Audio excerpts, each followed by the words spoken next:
Hello friends, स्वागत है आपका आपके इस YouTube channel tourist for student. तो दोस्तों, इस वीडियो में हम बात करेंगे बीएसएससी इंटर लेवल सेकंड से संबंधित महत्वपूर्ण बिंदु पर। दोस्तों, यहाँ पर हम आपको बताएंगे कि जो आपका एप्लीकेशन जो है वो किस तरह से भरना है और कौन कौन से डॉक्यूमेंट्स इसमें लग रहे हैं।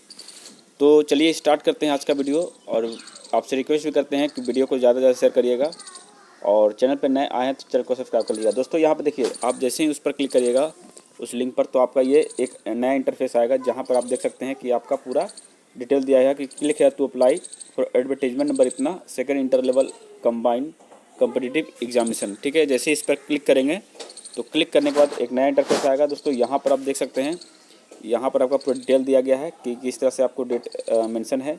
और यहाँ पर आपको रजिस्ट्रेशन वाले ऑप्शन पर रजिस्ट्रेशन करना है, उसके बाद लॉगिन करना है, उसके बाद फॉरगेट पासवर्ड अगर भूल जाते हैं तो ये करना है और अन्यथा आपको छोड़ देना है। तो दोस्तों, यहाँ पर रजिस्ट्रेशन वाले पे हम लोग क्लिक करते हैं और आगे बढ़ते हैं। आपसे बता दें कि आपको क्या क्या चीज़ें यहाँ पे लगने वाली है। सबसे पहले अगर बात करें तो यहाँ पे आप अपना नाम भरिएगा।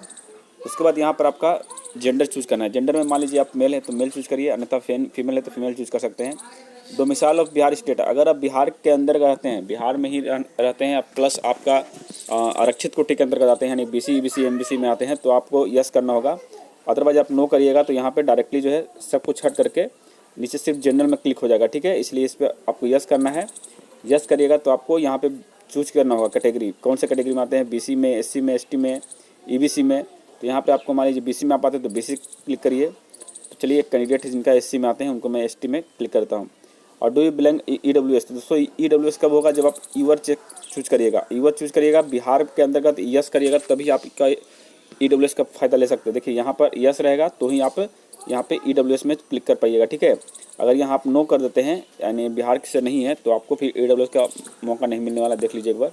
देखिए, नो करता हूँ तो बस डायरेक्ट आपका जनरल आता है, उसके बाद आप EWS चूज़ नहीं कर पाइएगा। ठीक है, चलिए, यहाँ पर आपका BC चूज कर लीजिए, ST चूज कर लीजिए। ठीक है, जो भी आपके अनुसार आप जो कैटेगरी में आते हैं।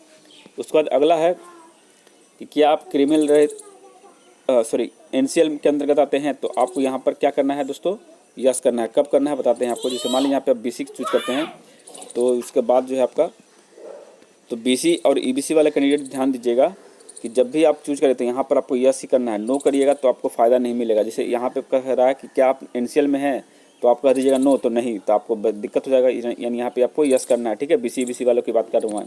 चलिए, अब ST की तरफ बढ़ते हैं। और देखिए, यहाँ पर अगर आप PH वाले कैंडिडेट थे तो आपको यस करना है। परमानेंट है तो परमानेंट पे यस करना है, अगर टेम्प्रेरी है तो टेम्प्रेरी में यस करना है, अन्यथा इसको छोड़ देना है। तो हम लोग जो है इन दोनों चीज़ों से हमारे पास नहीं है तो नो करेंगे हम इसको। उसके बाद आप एक सर्विसमैन है, यस करना है तो यस करिए, नहीं तो नो कर सकते हैं। उसके बाद नो करिएगा तो यहाँ पे डेट ऑफ जो ईयर वगैरह सब है इस सर हट जाएगा। जबकि यहाँ पे आपको अगर आप डेट देते हैं, यस करते हैं, तो आपको डेट देना होगा कि कब तक जो है इस सेवा में रहें। ठीक है, उसके बाद अगर बात करें बिहार सरकार के संविदा कर्मी सब नौकरी में हैं अगर आप, तो यस करिए, अन्यथा आप नो कर दीजिए, यानी कि संविदा वाले कर्मियों के लिए यस करना होगा। उसके बाद यहाँ पर है कि क्या आप बिहार सरकार के कर्मचारी हैं जिन्होंने कम से कम 3 साल तक नियमित एवं रेगुलर सेवा की है। तो अगर आपने जॉब किया है 3 साल तक तब तो ठीक है, अगर नहीं किए हैं तो आप नो कर सकते हैं। उसके बाद यहाँ पे इंटर स्तरीय परीक्षा कौन सा प्रयास है, यानी फर्स्ट इंटर लेवल, 2 ही तो इंटर लेवल हुआ है। अगर इंटर स्तर के और भी कई एग्ज़ाम है, जैसे कि आपका स्टेनोग्राफर या फिर अन्य एग्ज़ाम होते हैं, तो कितना नंबर प्रयास है, यस करिएगा। उसके बाद 1 2 3 4 कितना नंबर प्रयास है आपको लिखना है। तो ये सेकंड प्रयास है। मान लीजिए इस कैंडिडेट ने पिछली बार भी दिया था, नहीं हुआ, तो सेकंड प्रयास उनका है। उसके बाद यहाँ पे आपको मोबाइल नंबर फिल करना है। उसके बाद यहाँ पर आपका मोबाइल नंबर की वेरिफिकेशन करनी है। 1 मिनट। उसके बाद आपका फिर आपका आता है ईमेल आईडी को आपको यहाँ पे भरना है। ठीक है, उसके बाद फिर ईमेल आईडी का वेरिफिकेशन होगा यहाँ पर। उसके बाद डेट ऑफ बर्थ यहाँ पे चूज़ करना है दोस्तों, इस पर क्लिक करिएगा, डेट ऑफ बर्थ निकाल करके। उसके बाद यहाँ पे आपको नीचे आइएगा, कैप्चा भरना है, जो नीचे जो ब्लू रंग का जो कैपिटल में दिया हुआ है, इसको आपको कैप्चा इसमें फिल करना है। उसके बाद सेव एंड कंटिन्यू पर क्लिक कर देना है। ठीक है, जैसे ही आप सेव एंड कंटिन्यू पर क्लिक करिएगा तो दोस्तों इस तरह का एक इंटरफेस आएगा जिसमें आपको सब कुछ मिलान करने के लिए कहा जाएगा।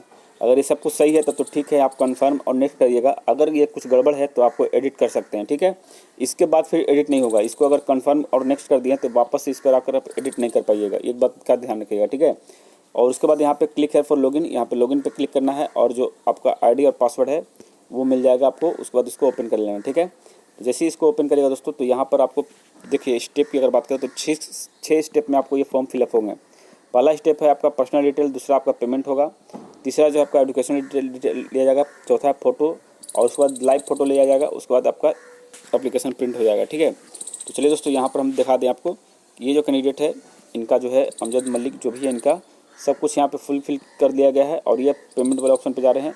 लेकिन उससे पहले इनको देखिए क्या चूज़ किया गया है पर्सनल डिटेल में, कि देखिए सबसे पहली बात कि आप अस्थायी निवास प्रमाण पत्र जो है आपका वो कब का बना हुआ है ये आपका दिखाना होगा।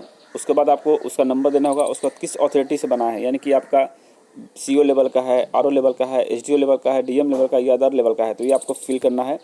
उसका जैसे ही आप फिल करिएगा तो उसके बाद यहाँ पर आपका कैटेगरी के बारे में बात किया जाएगा कि आपका जो प्राधिकार है यानी कि RO जो ऑफिसर है उसका नाम बताना होगा।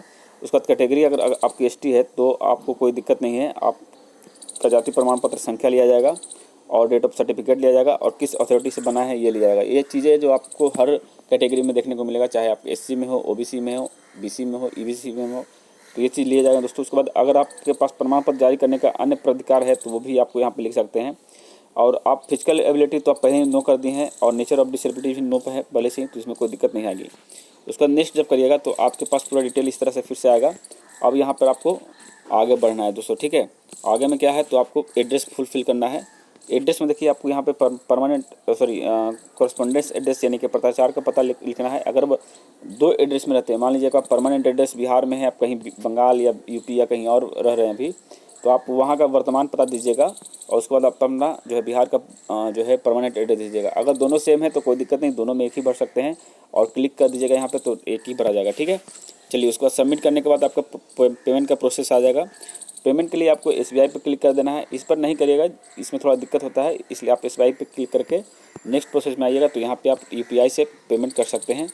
देखिए यहाँ पे नेट बैंकिंग का नीचे जो है UPI का ऑप्शन दिया हुआ है, UPI पे क्लिक करिए।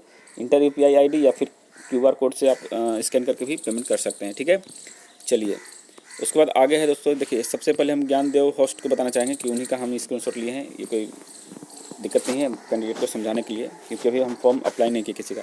चलिए अब आगे बढ़ते हैं। यहाँ पर आपको देखिए रजिस्ट्रेशन नंबर तो सब कुछ मिल चुका है। अब एजुकेशनल जो क्वालिफिकेशन है इसके बारे में भरना है। देखिए 10th के लिए यहाँ पे आपको क्या करना है दोस्तों कि आपको सब्जेक्ट पहले भरना है, उसके बाद किस बोर्ड से आप हैं तो उस बोर्ड का नाम भरना है, टोटल मार्क्स आपका कितना था जो उस पेपर में, यानी 500 का पेपर था, 800 का पेपर था, उसके बाद आपको कितने मार्क्स आए, परसेंटेज क्या आया आपका, सर्टिफिकेट का नंबर क्या है और सर्टिफिकेट कब आपका बनकर आया उसका तिथि लिखना है। सेम चीज़ें यहाँ पर भी आपको करना है, 12th वाले में भी सारा डिटेल सेम टू सेम यहीं पे भराएगा। ठीक है, लेकिन यहाँ पे सबसे बड़ी बात दोस्तों ये है कि जो कैंडिडेट टाइपिंग का सर्टिफिकेट नहीं रखे हैं, कंप्यूटर सर्टिफिकेट नहीं रखे हैं और वैसे कैंडिडेट फॉर्म भर रहे हैं तो उनको थोड़ा दिक्कत आएगा। देखिए नेक्स्ट में क्या है नीचे में कि आपको स्किल टेक्निकल स्किल जो है उससे संबंधित यहाँ पे फिलअप लिए जा रहे हैं। देखिए सबसे पहले कि आप किस इंस्टीट्यूट से टाइपिंग की है, हिंदी टाइपिंग, आपका रोल नंबर क्या है, जो सर्टिफिकेट नंबर है वो क्या है और आपका डेट कब जो सर्टिफिकेट इशू किया गया था। ठीक है, उसी तरह से इंग्लिश टाइपिंग में भी कब कौन से इंस्टीट्यूट से किए हैं, क्या सर्टिफिकेट नंबर है, कब आपका जो है वो सर्टिफिकेट मिला। और उसके बाद अगर आप कंप्यूटर कोर्स किए हुए हैं तो यस करना है, अदरवाइज आप नो कर सकते हैं। यस करिएगा तो इंस्टीट्यूट का नाम देना होगा, कंप्यूटर डिटेल देना होगा, सर्टिफिकेट नंबर देना होगा और सर्टिफिकेट इशूइंग डेट देना होगा।